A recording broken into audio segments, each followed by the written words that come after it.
We're a grain of sand in the passage of time. I've become a teacher. Now I'm teaching a little village in the Yukon. Go off into the hills for 5 days and beat the drum. And, I'm sending you off on a Native and North American vision quest. I was then, being sent various places in the world to teach meditation. North Pole, South Pole, Everest, extreme expeditions, just wild, wild adventures. Who does this? And how does this happen to you over and over again? Hello, beautiful souls, and welcome to the Medium's Table. I'm your host, Michelle Gardner. This podcast is your personal invitation to join me at the intersection of the everyday and the extraordinary. Together, we'll explore the magic of mediumship, share spiritual stories, and connect with fellow mediums on this incredible journey. So grab a seat, pour yourself a cuppa, and come join us at the Medium's Table, where spirits gather and stories unfold. I'd like to welcome to the show Martyn. And Martyn, welcome to the show firstly. I didn't actually go over what it is that you want to like. How do you address yourself? Just Martyn? Yeah, Martyn's good. That's a good way to start. Excellent, because I know your wife. Yes. And this is sort of our first real interaction meeting. Your story was presented to me by actually someone else who said, you have to get this man on your show. And I was like, really? And I knew of you, but I didn't know you. And then the story started to unravel. So, Martyn, please share with the audience a little bit about what it is that you do before we get into the real good stuff. Oh, okay. So right now, I live this really just joyful, blissful, gorgeous life, and with high energy. And I have a coaching business and also an Amazon business, and I'm available for coaching, and I live just a beautiful, gorgeous life. And I really, I guess. I feel like I live in such joy and ecstasy that it's been like this now for probably 20 years. I've just felt that almost every day, doesn't matter the circumstance, I can handle anything with ease and joy and love and bliss, basically. Yeah, and wow. I didn't start out that way. Yeah, and that's probably what the audience is going, oh, come on now. Come on. Who lives like that every single day? Well, stay with us because Martyn hasn't told his story yet, and you'll soon understand. But before we move on, Martyn, you've also done something recently that is, I see it as a quite phenomenal feat for anyone to write a book. Mm-hmm. Yeah, so I've just written a book about my life and about all these wild adventures, because where I am now is the result of lots of wild adventures. So the book is called Sure Let's Go, to the ends of the earth and a bit past that. So it goes, so as you'll hear in a few minutes, North Pole, South Pole, Everest, extreme expeditions, just wild, wild adventures, and then into the beyond, into the more mystical aspects of life. Yeah. Can you just show the audience how thick that book is? Because I actually ordered it, and I expected it to sort of be a thinner book, and I ordered it and I went, what the hell? And I was like, this is huge. And I think I sent your wife a message sort of like, okay, now I'm a little bit like, whoa, there's a lot in this book. And I have started to read it, but the interviews caught up to me and my reading is still behind. So I know that this is going to be the first time for me hearing a lot of what you're about to tell. I haven't had a chance to read through it all yet, but from what I have read, I'm a little bit like, who does this? And how does this happen to you over and over again? Like all your little adventures and mishaps but most importantly, learnings. Mm-hmm. And I can see how they just branch out to other areas and other things and other ideas and crazy things that happen. And I can see where that started and how, I'm just like, whoa, okay, this man has already lived a full life. And I think I'm still sort of relatively in the early years of your life in that book. So I can't imagine what blanks were filled in from there on in. It's incredible. But by all means, let's cut to the chase. And I'd really love for you to share with the audience and me, how on earth did you get to where you are today? Because from the brief description your wife sent me from the beginning, my reaction back to her was, where have you been hiding this man? And how did I not know this? And I've known your wife for a little while. It's like, you guys are so humble. Like, this is like, wow. So please, Martyn, share away, Okay. because I'm all ears. Okay. So maybe I'll just sort of I'll touch on a couple of the sort of the accomplishment type thing, then I'll go back to how the accomplishments happened. So, if you look at the resume, I've led expeditions to the North Pole, South Pole, Mount Everest. I'm the first person in the world to lead expeditions to the three extremes, right? And I've done numerous other of these wild expeditions, but really the driving force for all these was really massive curiosity of what's possible and what's next. And that then led me into, okay, so having done this, what's possible, what's next? And then that led me into the more mystical realms of life, and then off to India to become a monk, etc., etc. And then from that, I end up where I am today. But now let's go back to the very beginning. And so I'm in Liverpool now as a kid. And my parents, if the weather was bad, we get sent to church. If the weather was good, we'd go out in nature. And so starting for age 2, I was going out in nature. And by the age of 12, I started going off on my own and doing different things, and started rock climbing and things like that. And when I'd come back in the city, I'd get on a bus, and I'd been out in this having a great time with friends, and I'd get on the bus and I'd look down the bus and there'd be 40 people with blank, dull faces. And I would look and go, oh no, do I want that for me? There has to be something better than this. Right? So it was like, no, no, no, I don't want to go there. Right. And so I was really just looking for excuses to get out in nature. And at that point in time in England, in school we were in school, Christianity was part of the curriculum. So by age 14, I was saying this, I can't subscribe to this. Nothing on this makes any sense.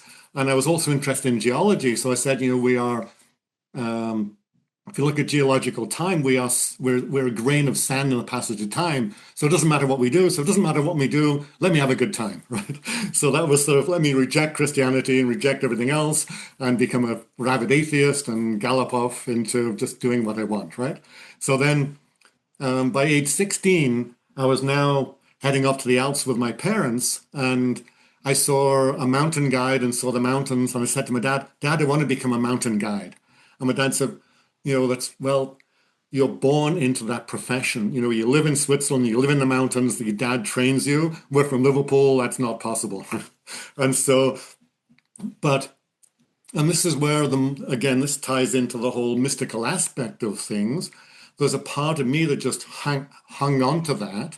And lo and behold, age 22, I'm now, between that age and 22, I've gone off to South America and done some climbing. I've become a teacher. Now I'm teaching a little village in the Yukon, and I get a phone call saying, we need a mountain guide in the Yukon, and we know you're a climber. Would you work for us as a mountain guide? So this whole idea of when we seek things, the path to them is not necessarily this logical straight line, and very unfortunately, but it can take us halfway around the world, and it can take us into totally other fields and different things.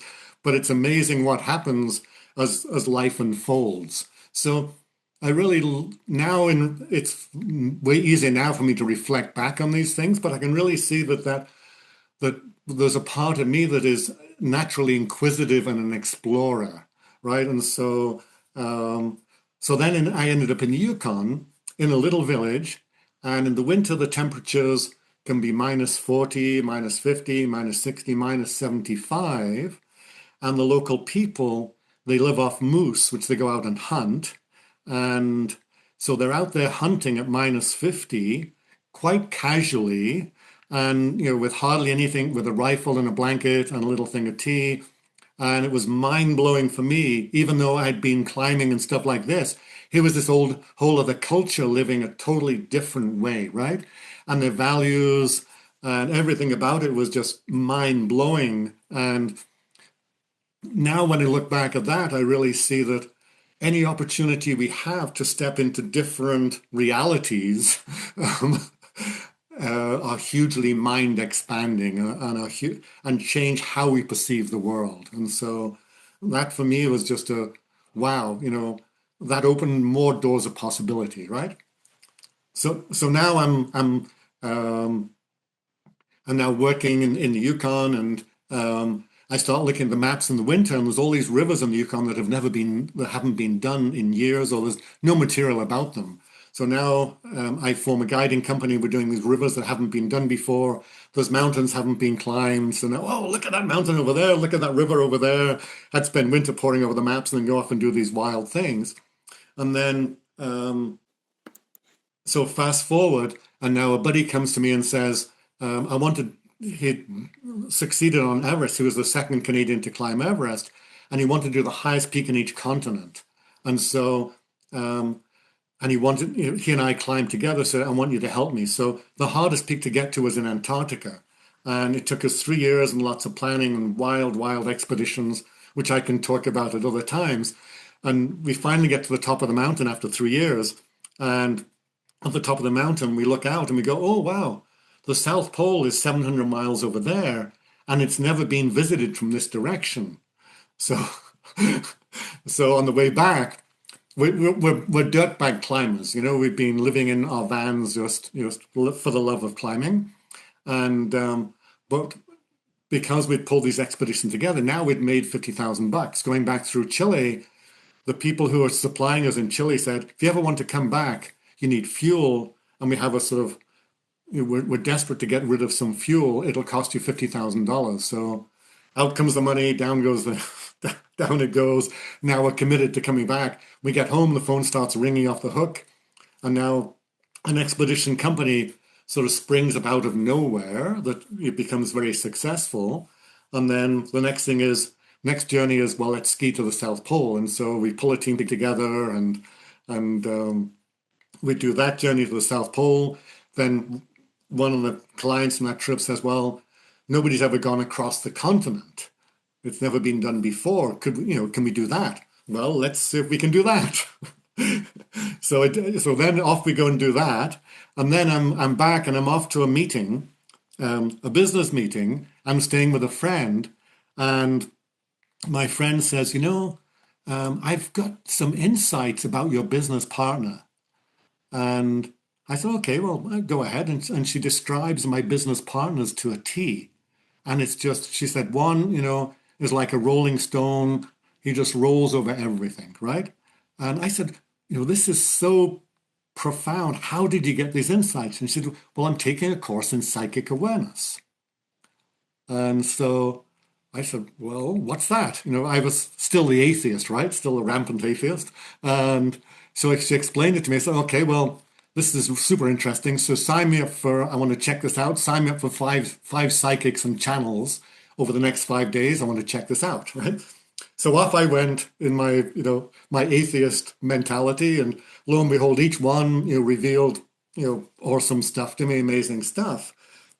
And then it's like, wow, well, that's interesting. So what's next? So then I'm back at my buddy's house, and I'm looking around for my keys, and I hear a strong voice in my head saying, they're in the front door.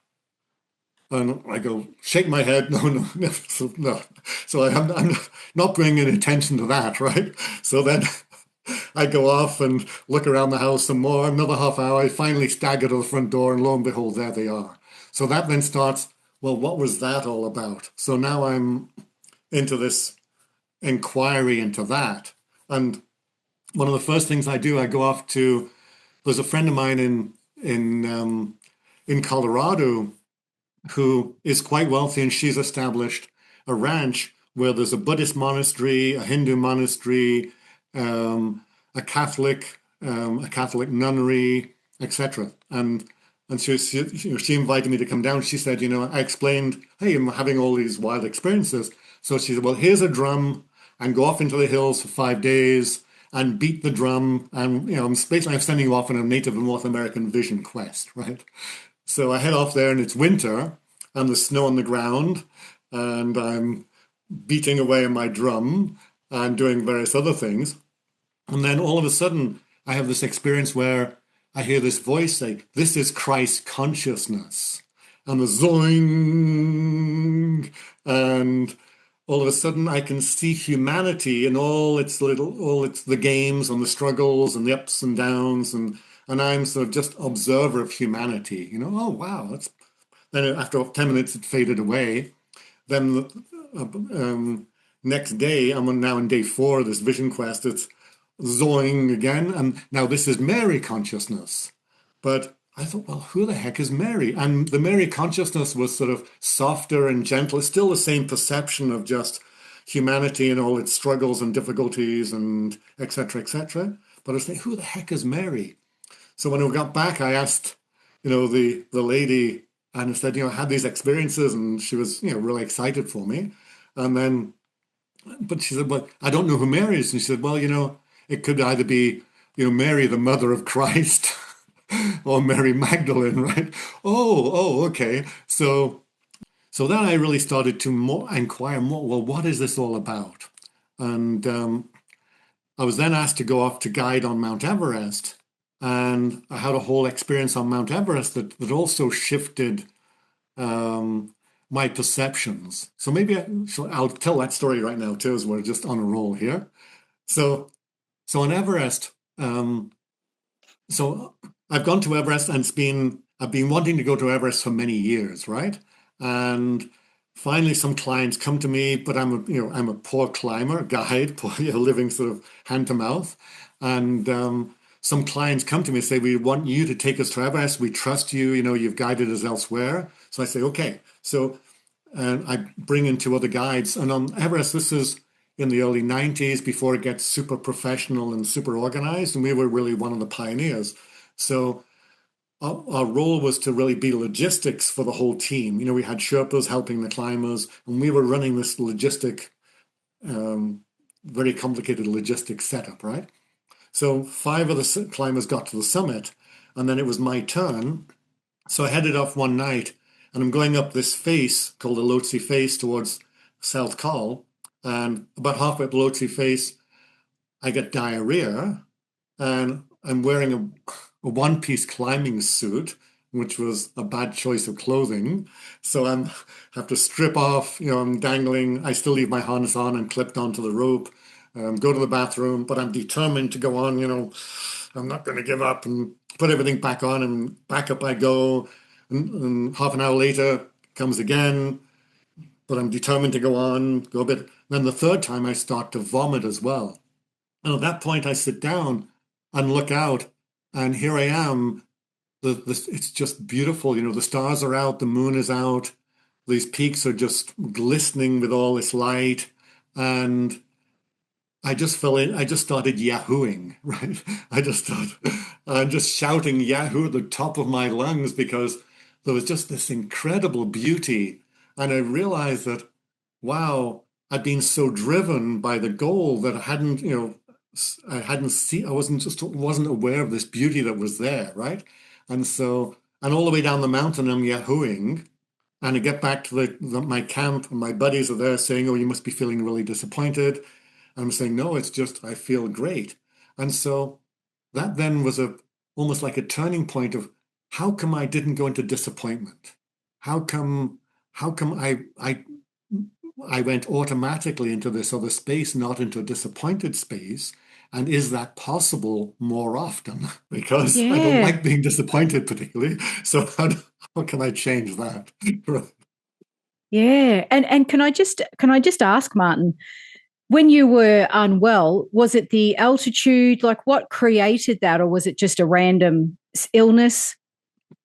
No, actually, we'd made friends with some climbers from Spain, and they had canned this really good gourmet food in a restaurant in Spain.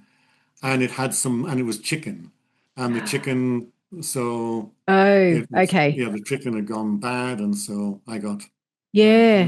yeah, And yeah. you could imagine at that point, anyone else who was feeling like that, diarrhea and vomiting, I mean, you in your own mind, you're thinking, how do you even acknowledge anything around you other than you just want to go home or you want to get out of there? Hmm. Do you know what I mean? But to have that moment of the magnificence in front of you, it truly is incredible.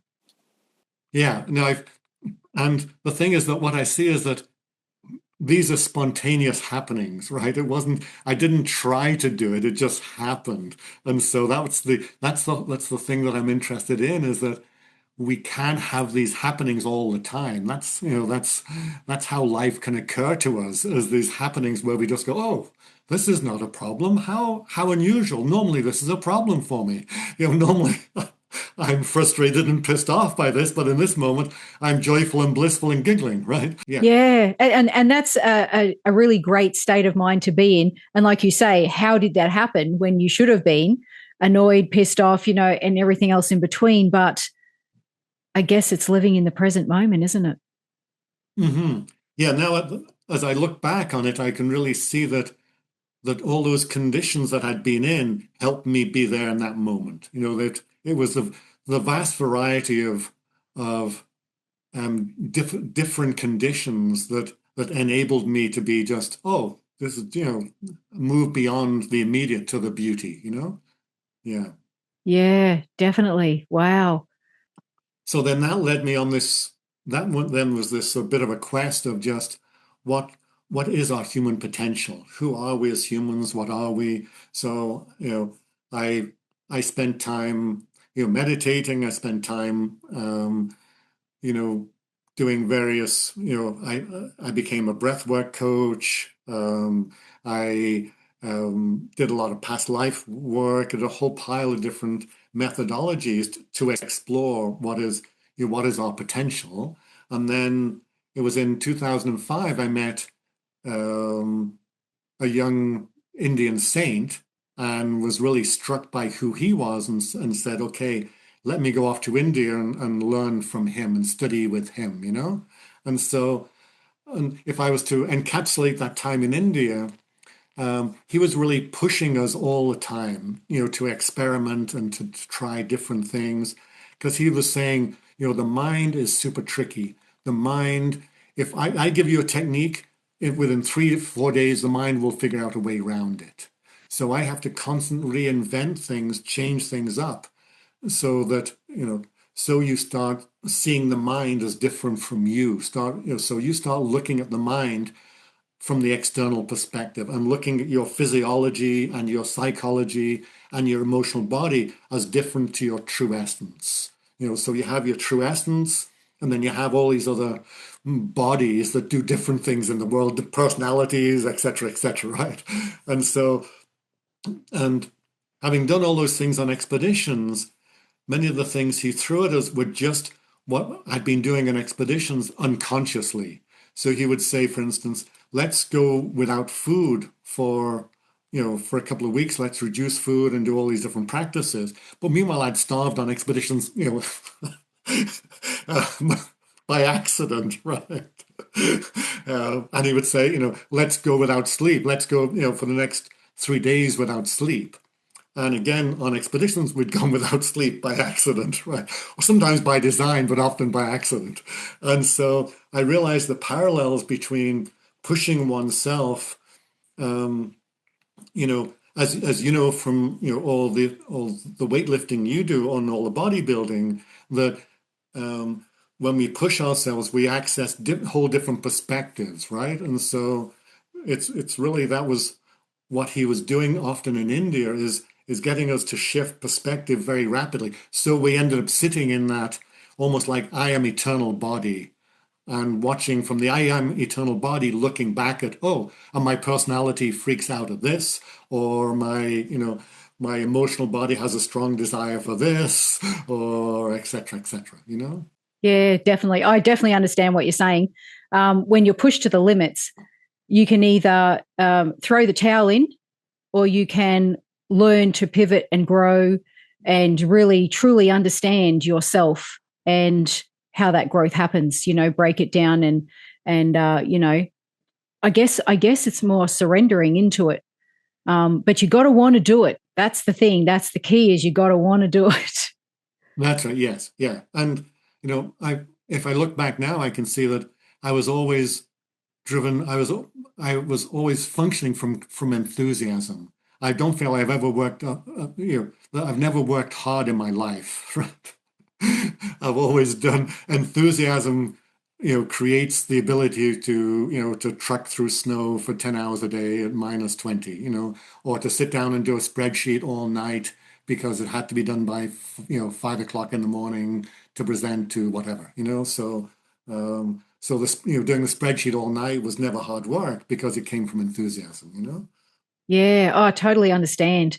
And I take my hat off to you because, going without any sleep and without food. I mean, I've done that as calorie cutting when you do compete, as you say. It's a different time. I mean, I didn't have to deal with the cold so, Yes, that's or right. anything like that. That's a whole nother ball game. But when you go into a calorie deficit, I grow another head, and it's that head. Mhm. That's a mean side of me that I don't want to bring out. And being sleep deprived. So I take my hat off to you because I understand it puts you in a totally different place to where you normally are. And it is, for some people, that can be a very, very, very dark place. So Mhm. and again, like I said, for you to become enlightened by that, I'm like, that's huge. That's huge. So now, if again, sort of back to my story now, then, so now I'll give you an example of, so now I see this whole idea of the spontaneous response. It was a couple of years ago, Maria and I were walking down a road at night, and a car came down the road and driving fast, knocked me over. I landed on top of Maria. My arm was bleeding, you know, and I got to my feet, and the driver, when zooming past, there was a stop sign just in front of us. The driver knew they'd hit me, so they panicked. They went through the stop sign and kept on going. And when I stood up, what happened was I felt overwhelming compassion for the driver. You know, that was that just flowed out of me. It was just, oh, this poor person, they're freaking out. They think they've killed somebody or hit somebody and they're panicking, right? And, but that was just my spontaneous response, right? And, it's, it's just beautiful to be the observer of that and going, oh shit, that's amazing. I didn't go into, fuck you. Excuse me for swearing, but, Yeah, all the swear words that could come up. Yeah. yeah, oh, totally. And people would be vengeful, angry. I'm going to find that person. They're never going to Hmm. live this, to the ends of the earth. I totally get what you're saying. And wow, what a space to be in when something like that happens. I mean, that was a hit and run. That's right. Yeah. Yeah. And so, and I feel, so I feel like, that's my life has got me there. These various events in my life have got me there, and my inquiries, and so now as I look back, I really see that just asking what is my potential, what's next, what else, what can I do in this situation, what's possible. Those questions are really, I see the universe unfolds for us when we ask those questions. Oh, definitely. It becomes very big and expansive. Um, it's almost like a whole nother universe opens up on top of that, and it's endless. There's no Yes. Yeah. boundaries. Yeah. Yeah. Yeah. Wow. So is that where you've got to today in your life, or is there more? Oh, so now, yeah, so now it's like, okay, so what's next, right? And so, but when I ask that, my inner voice just says, radiate, be blissful, radiate bliss, right? As foundational. That's sort of, so just whatever I'm doing, always, just keep on checking, am I, or just I'm in that space, right? And so I feel like but then also, so um, meanwhile, my creativity is, the creativity is running, and so um, have various projects. One is when I go out in the mountains, I live close by there's canyons and there's like 1,000 foot cliff close by, and there's various routes up this cliff that are scrambly. So I go out there and I'm scrambling, and I'm now finding that doing peace chants while traveling through nature, things like "May all beings be peaceful, may all beings be peaceful." So I've been recording those and putting them on YouTube and things like that, just as sort of just to encourage other people. Oh, And fantastic. We'll have to make sure we share that. I love that. yeah, and then I'm now coaching too, and so and the coaching is super rewarding. And it doesn't really matter where people are at. Often many of the people I coach, have not even entered any aspect of spirituality or those sort of consciousness, but they're often, they're looking for help, and so I can help them from A to B a little bit, and then yeah. Yeah. So I just want to clear up for the audience because I'm not a religious person at all. We were never brought up with it. When you say spirituality, what exactly do you mean by that? It's not religion, is it? No, no. So I would say it's a space of oneness where one feels one with all. Yeah. So Yep. yeah, Yeah. that's how I would define it. And so um, you know, again, depending. So this is my version of the story. So in the spirit world, or there are many spirit worlds, right? And Native American people have spirit worlds. Various religions have spirit worlds. Psychics and mediums, and there's angelic realms. There's all the different realms that one can enter into. And I've met people who specialize, say, this is my realm I'm comfortable with, that other one not doesn't interest me, or this process is my process, or this methodology works for me. And so there's many of those methodologies out there. And Yeah, so absolutely. Yeah. And I love how yeah. you say I'm laughing but not laughing, and then what's next and what came after. I just think, is it not enough that you've done Everest, you've gone, from the South Pole to the North Pole, you've done all these crazy rock climbing, and I just think, and you're still saying what's next? I'm thinking, is that not full enough? like isn't that enough? Well, there's always more moments, right? And so yeah. Yeah. And so And I yeah. love how you trust when you met this, you said a saint in India. It was in India you met the saint. Hmm. And I met him actually in the States, but he was he was from India, so I went to oh, India. Yeah. Yes. okay, yeah. And you trusted him. Do you know what I mean? So many people would have gone, Hmm. whoa, red flag, red flag. You Yes, know, that's right. Yeah. Yeah. yeah. I mean, But and that in itself is huge, to surrender into that and trust someone enough hmm to take you to their country. I mean, obviously you would have hmm told people where you were going, but do you know what I mean? Like that sort of, these days, there's no trust there. hmm So, hmm and how long ago was that? I met him in 2005, and so I was in and out of India and doing things with him till about 2015 when I met Maria. Yeah, yeah, right. So it's quite early. We would have been no internet then, would we? No, Yeah, no, we had internet. Yeah, we we could. did. Yeah, that was, yeah. Okay. Yeah, right. Wow. Mm-hmm. And I mean, like I said, that in itself, to trust that journey and that person and the Mm-hmm. process, even, and then to go on so you were on a tour and, oh, let's just ration our food out and not really eat. Let's not sleep. And I just think, all right, I would have been tapping out. No, sorry. Whoa, let's just back that up. But like you say, and it's funny how you can look back now and see that your life's journey and all the adventures you went on had trained you or helped to train you for that moment in time. That's right. Yes. Yeah. Exactly. Yes. Yeah. That it And was. Yeah. Even say even in India. So I'm in a culture that is very different. Everybody speaks a language I don't speak. The way that people interact with foreigners is some cultures are very welcoming to foreigners, and the culture in South India where I was sort of ignored. So I was ignored, and here's 200 people speaking a local language that I don't speak, ignoring me, and it would have been easy. So there's lots of triggers to what am I doing here, et cetera, et cetera. But having spent time, with the Indian people in the Yukon, with the Sherpas, those all help me understand. Oh yes, this is it's just a new situation. What am I here for? Let me focus on what am I learning? What am I getting out of it? Yeah, yeah.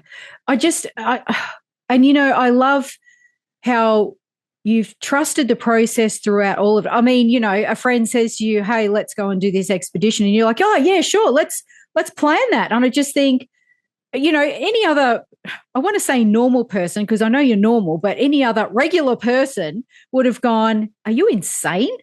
Like, why? Why would we do this?" You know what I mean? And I mean, just listening to what you're saying and the rock climbing and I'm exhausted. I'm like, oh yeah, no, that's a lot of work, and for the length of time to get that organized, and you're really invested in that. Do you know what I mean? You're totally on board, and that's in itself is a massive commitment to someone else's suggestion of let's go and do this. Yes, that's right. He must have been a really good friend. Really good. Yeah, that's right. Yeah, he was. Yeah. And, but the project itself was fascinating. So that's Yeah. part of it also is just, wow, this is just a huge nut to crack. Is it possible? So and that's what I've been, if you look at back, I've been doing that regularly, looking at the map and going, is that river possible? So then sometimes, some more wacky stories on that line. So I'd look at the map, and figure this river hasn't been done before, or this river, part of it has been done. So I'd ask local people, did they know anything about it? No, they say there's a waterfall on the river. So let me look at photographs. So I find the waterfall on the river. So let me hire a plane. We'll go and fly over the waterfall. We'll look at, oh yeah, that looks doable. Now we're on the ground 6 months later and we come to the waterfall. It's like, oh,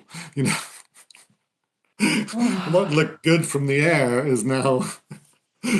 And so one little story there is that on that particular river I'm speaking of, it's called the Primrose River. It's in the Yukon. The clients had never canoed before. So we hiked over the mountains for 5 days. We get to the canoes. We have the canoes dropped by plane, flown in and dropped. So we teach canoeing on the lake. So now they have their lake skills up. Then we go down the lake to the river. Then we teach river skills. Meanwhile, we know there's a waterfall further down the river, right? So then we come down. We come to the waterfall. Oh, it's it's way big and it's impossible. We're going to have to portage around it. So we spend half a day moving everybody around the waterfall. Then we have to lower people down a cliff into this canyon. But then the next section of river looks straightforward, right? So we say to everybody, the next section's straightforward. We're good to go. The first boat pulls out though, and they capsize. Then the second boat goes out and they capsize. And we're thinking, what's going on? This is easy water. But then we realize, oh, the din from the waterfall is freaking everybody out. So let's come up with a plan B, right? We're already on about plan 9 or 10. So let's move to plan 11. So yeah. Wow. And here I am thinking when you're saying, oh, we flew across it then we went on the ground. I'm thinking, oh, it's just you maybe and someone else. This man's got a death wish. And no, you're taking people that aren't trained, that you had to train on this adventure. And I'm like, okay, that's a whole nother level of what the, because they must have been desperate for adventure as long as I was almost having anxiety listening to you tell that story. I'm like, I could do that. I'd be like, oh, no. Whoa. And, but But I take my hat off to your creativity and your keenness to get out there and explore because, like I said, some people might be thinking, this man has a death wish. That's right. But clearly a higher source says, not today, Martyn, not today. That's right. Yes. Yeah, exactly. Yeah. And Wow. and as also now as I look back on those, here I was, sort of saying, I'm an atheist, etc., but now I realize that often I was making decisions from intuition, Yeah. and my, that I realize that when we're out in nature or just exploring, we can't use logic. So we then start using all our sensory perception, and so we are getting intuitive messages about what's safe, what's unsafe, which way to go, all that sort of stuff. So we become highly tuned to nature, Yeah. And during that adventure, were you already tapping into that oneness? Like, were you already there, or was this pre sort of, going through that sort of that, I guess, what would you call that, training or learning? Yeah. So this was all pre, but I still I see that it was, um, that this was leading me, that this was part of Yeah. the path is to lead me to where I needed to go, that Yeah. there was a force behind it guiding the whole thing. Yeah. And you could almost say then that there is a divine plan that we don't always know is unfolding before us, preparing us Yes, for more, for more. So, in all the that's right. challenges that you were faced with during the course of that time, like you say, pre all that other, the spiritual learning, you were being prepared. That's right. Yes. Yeah. Yeah. When at the Yeah. time you're probably thinking, well, this is challenging. Well, this is, this is an adventure and a half. But oh no, it's all part of the training for the higher purpose. That's right. Yes. Yes. That's right. Yes. Yeah. Wow. And that's some intense training, I'm going to say, some intense training. So I've got a question for you because I am absolutely, and this is totally probably off the subject, but it's my own curiosity. I cannot stand the cold. How do you stay warm and tolerate those freezing conditions? Like how? So there's um, so there's two things. One, we can become acclimatized to it. So when I turned up in the Yukon, in this little village, the kids were going out at -40 in in running shoes and jean jackets with no hat and playing soccer for 30 minutes and running around and having a great old time. So you can become acclimatized, but then also, but on expeditions, we become very good at um, moving from a warm environment to warm environment. So as soon as we're moving, we're generating heat, right? So then with the heat generators are on, we're starting to move. As long as we have the right clothing and adjusted properly, we're good, right? So then we can move for 10 hours. Then the transition from that to being in a warm tent, or in the morning, same, those two transitions, they make or break the experience. And so as you get better and better at it, you arrive at camp, everybody, where you're going to camp, everybody knows their role, and you go 3, 2, 1, go, right? And one person, pulls out the tent, other one jams the poles in, somebody else, unzips the door, somebody else throws in the sleeping bags. We need snow because we have to melt the snow because everything's frozen. Melt snow for water, so somebody else is off collecting the snow. That goes in the tent. Then we all pile in, zip up the door, the stove goes on. 3 minutes later, the tent is now warm, right? But it's when, for instance, in the morning, it's even more obvious. And in the evening, it's not so bad. But in the morning, it's super obvious because then if somebody's slightly late and 6 people are standing around waiting for the one person, to fiddle with their boots, and you're standing around for 10 minutes, then all of a sudden, you can end up actually in a nightmare situation in 10 minutes, Yeah, almost, wow. So time really is of the essence and everybody needs to know their role. That's right. Yes. Yeah. And, it's Oh, just. Yeah. Wow. You'd want to go with people that were very committed and motivated to make sure that they were playing their part to a T, Hmm. because I guess the That's right. survival of Yes. everybody relies on that. That's right. Yeah. And it has, so it's very much a team. It becomes hyper focused on the team effort, you know. And if one person is, slightly more narcissistic, that's going to cause, it's going to cause problems, you know. Oh, yeah, I can imagine. Wow. Mhm. Wow, that's just it. I can't believe that. That's yeah. Like I said, I just think about it. I'm like, yep, nope. So do you think also your upbringing in Liverpool, and I will assume that's in England because we have a Liverpool in Yeah. Australia, um, Yeah. that those temperatures there also have helped you with those conditions when you were out on expeditions? Yeah, I mean, because Liverpool and Wales is can be cold and pretty miserable, you know. So just around freezing, rain, high humidity, those are conditions that um, anywhere in the world in those conditions, they're some of the toughest conditions. When it gets super cold, you know what you're dealing with, right? Super heat, you know what you're dealing with. But those, hypothermia is classically prevalent at those temperatures, things like that. So when you get good at functioning in that sort of wet and cold, if your observation of what works and what doesn't work becomes really refined. You become really good at, oh no, this is, we have to change things around, you know? Yeah, yeah. And when you're talking about the temperature, you say like minus 40, is that Fahrenheit or Celsius? Actually, at minus 40, they're both the same. So at minus 50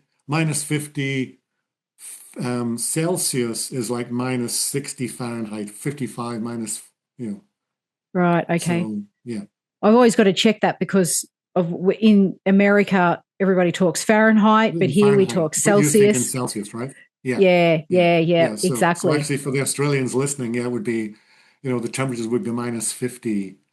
Um, yeah, Yeah, no. Oh, I just think, how do people survive that? I'm just, yeah, that's just anyway.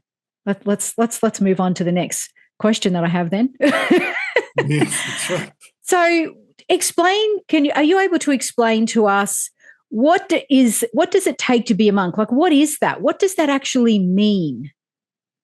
Oh, so um, it's really taking um,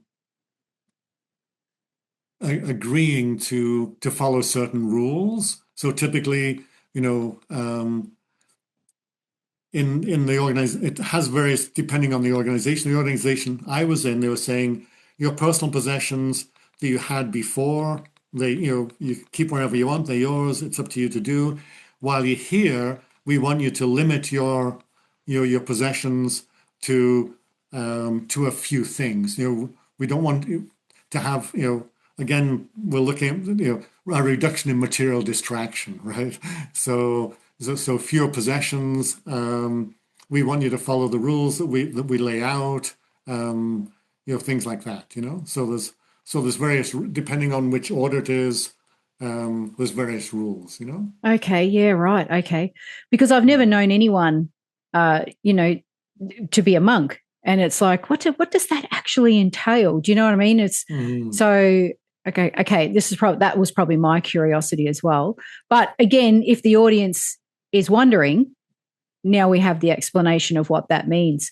So interesting. And when you so even though you're not in India, no matter where you are, you're still classified as a monk. You still practice.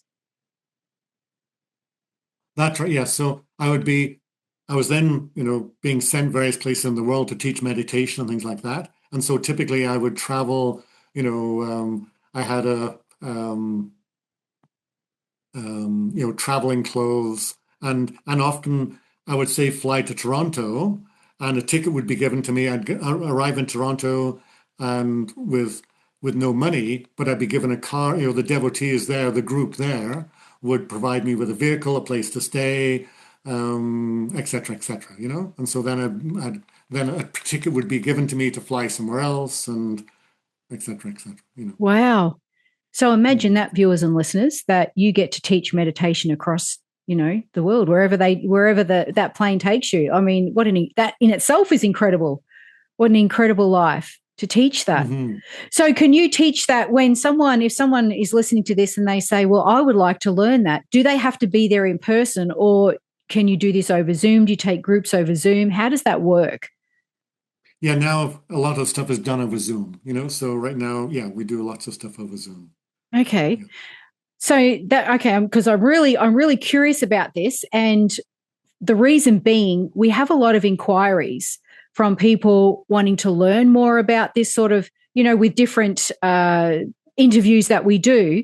It attracts different people sort of who can resonate with it, saying, well, how can I learn that? And I'll get a lot of emails, and it's good to know who to send them to and who Mm-hmm. is a good source of information for that particular person.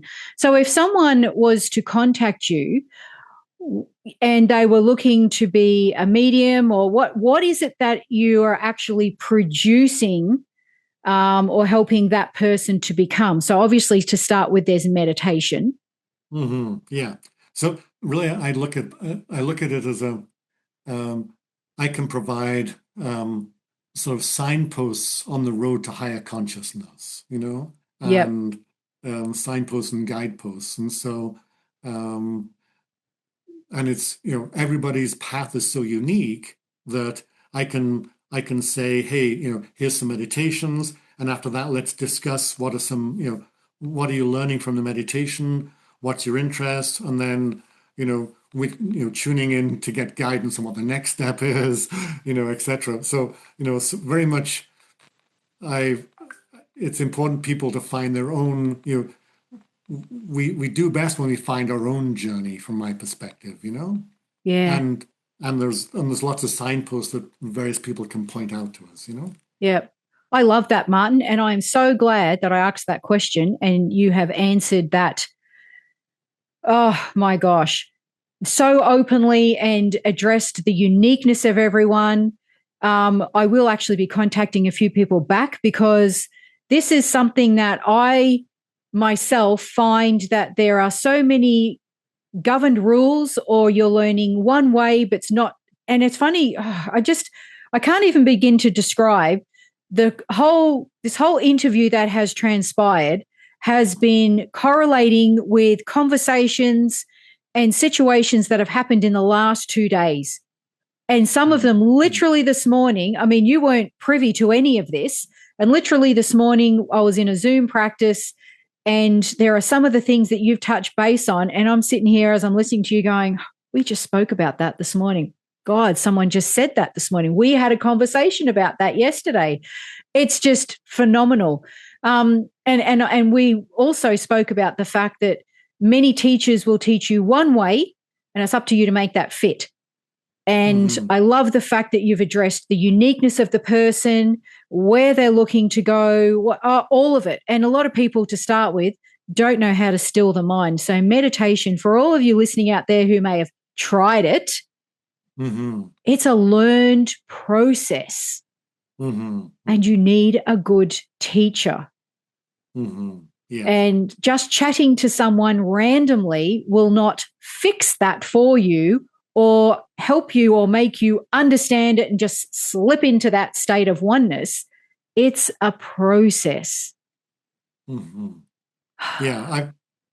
I'll again, just from having taught lots, thousands of people meditation, one of the things I really like to look at it as, if I'm asked to describe it, it's really like we have a T-shirt, a white T-shirt that has these blots with blots of life on it. So here's where the dog bit me, at age 5, and then this is when I was rejected by my first boyfriend or girlfriend over here, and then over here is when I fell off the bike, and all these different things, which then include also our habits, smoking habit, other habits like that, all these stains on the T-shirt. And meditation is like taking the T-shirt and dip it into very light acid. And each time you dip it in and pull it out, so I'll give you a classic example. I'd be teaching meditation for a weekend meditation to 100 people. And on Monday morning, I would often get a call. Um, Typically, one out of 100 would have this experience. They call me up and say, I came to the weekend as a smoker, and I had no intention to quit smoking, but this morning I don't, I don't need to smoke anymore. And there's a internal shift that just displaced this the linkages of the habit, which is the little spots on the t-shirt that all of a sudden dissolve, right? And so Yeah. some things we have these just breakthroughs when all of a sudden a big spot on the t-shirt dissolves, and then other times we're dipping, dipping, dipping, and nothing much is happening, right? And we're going, when's the t-shirt going to get clean, right? And then all of a sudden, boom, we get oh wow. Or I also see that our mind doesn't notice the changes. It's often other people who notice the change. And so we have to be super aware and helpful for ourselves in this journey of noticing. And so tools we can use to notice that we are changing because, literally the blotches are going away, but we still think, no, no, no, nothing's changed. Yeah, I love that. And that's a really great explanation on how that process can work for people. And for anyone listening going, oh, it can't be that simple. You know what? It's as simple as you make it. You got to turn up. You've got to do the work. Mm-hmm. And if Yeah. you're not prepared to do that, then be prepared to hang on for how many more years to Mm-hmm. your own rubbish. You know what I mean? So to speak. That's right. Yeah. Yeah. Your own issues. So yeah, look, I'm totally on board with what you're saying. And until you've experienced it and you understand, you can never understand. You know what I mean? You've got to go Mm-hmm. through Mm-hmm. and do the process. I love that. Oh, I love that, Martyn. So what is the name of the organization or your business that does this? Oh, it's called Enlightening Adventures. A That's lightning my event. website. Okay, yep. Because I'm Yeah. thinking to start with when we first did the interview that may be like a trekking expedition or yeah. Oh, I see. Yes. Oh, But yes. No, yeah, yeah. But the okay. adventure of the adventure of life. It's the inner journey. So there's Yeah. inner journeys and outer journeys. And so having done the outer journey for a while, now the inner journey is, so fun. Yeah, exactly. And for a lot of people who might think I don't want to address some of my issues, well, then life is going to go on exactly as it is for you right now. It may be uncomfortable. It may be Mm-hmm. very unpleasant. You're continuously pushing things down and not wanting them to Mm-hmm. surface. Is that living? Is that really living? Is Mm-hmm. my question to you. And how many more years do you want to put up with this? How many? Yes. Yes. When you could But be free of that. yeah. And if you don't mind, there's a little story there because again, as I work with people, I realize that we have these unconscious habits that we put up with. So I was talking recently to somebody, they're in Canada, they drive to work in Toronto. Once a week, they get stuck in traffic and they have a lousy time and they get upset and so in the coaching, um, we were discussing that and I said, well, if you don't, there's this period of time, 20 minutes a day times 20 years, that's the unconscious pattern you're stuck in, right? And unless you do something about it, you'll just keep on repeating it. So what are the options? Have you thought of learning Spanish or another language or listening to music, And so finally they got inspired about something or other. They called me up and said, hey, now I'm listening to music in that 20 minutes, and that 20 minutes is now fun. So all it took was them inquiring, with genuinely inquiring what is possible in in my moments of unconsciousness, right? What are my alternatives? And an idea, intuition shows up, or a guide, a person, life shows up to give us the answer, right? When we ask the question. Yeah, absolutely. Absolutely. And again, as it was a great example in your life, it's preparing you for more. There's always more, Hmm. no matter what shows up, no matter what challenges you're faced with, it's preparing you for something greater. So for those that Hmm. are going, oh, that's all right for you to say, okay, did you listen to Martyn's story? All of Hmm. it? So, That's right. like you mentioned, you were, living out of your van. What did you call it? Hmm. A dirt? No, what A you were? dirt bag. That's right. But, so you've been there, you've done that, you've experienced all these things. So, yeah, it is all right for you to say this because you've been there. And I think that's the biggest thing is when you've had those experiences, you can understand better, more, and on a whole different level, people that come to you who have, maybe finding those things challenging or, you're at their level, because you do know. That's right. Yes. Yeah. Yeah, I love that. Oh, thank you so much, Martyn, for joining us today. And it's just fascinating. I'm sure I'll walk away from this interview and I will have 1,000 more questions those cogs will keep turning and turning in my mind. So next time we get together, I'll probably have a list. I'll be like, okay, before we start, let's address the previous interview because now I have more questions. Oh, yes, okay. But more importantly, now through these adventures and your life, you were encouraged to write a book if you want to hold that up again. Yes, yeah. And where can people find this book? It's on Amazon and also at my website, Enlightening Adventures. You can find it there too. And so it's called Sure, Let's Go to the Ends of the Earth and a bit past that. Yes, fantastic. And I will put the link below. However, I'm just going to state this. In different countries, your Amazon is not going to be Amazon USA or Amazon Australia. Oh, I see.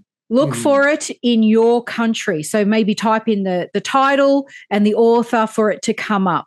Because if I put a link in there that's to Australia, people in other parts of the world don't want it to be shipped from Australia. So look for it in your country's Amazon. And also, Martyn, where can people find you if they want to make inquiries, they want to reach out and contact you? Yeah, so that's on the website, which is, again, enlighteningadventures.com. And you can send me a message from there, Okay. And, are you on social media at all? Not very much. So. Okay. No, I was just wondering because a lot of people have a Facebook page or something of the sorts. You said you were on YouTube. Yes, that's right. Yeah, hang on a second. And in fact, I am on Facebook too. Martyn.williamsbliss.bliss. Martyn.williams.bliss. Okay. I'll put that in the description below as well so people can find you easily. Great. And your YouTube channel is, what's that called? A channel is called Enlightenment How. Okay. Excellent. Enlightenment How. Yeah. Excellent. All right. I will put all of those links in the description so you can find Martyn easily. And like I said, I absolutely, and it really resonates with me. I love the fact that you are working with people's unique abilities. I love that. And that's, I think, something that I've been mentioning a lot to different other mediums and light workers, that where are the teachers that are teaching us where we're at for our own unique abilities? And voila, as you say, the universe has provided. Here you are. Good. Thank you so much, Martyn, for joining us. And I look forward to having you back on the show very soon. Thanks for joining me at the Medium's Table. The universe is always speaking. Listen and let your spirit soar. Curious for more? Click on one of the videos below and remember to subscribe.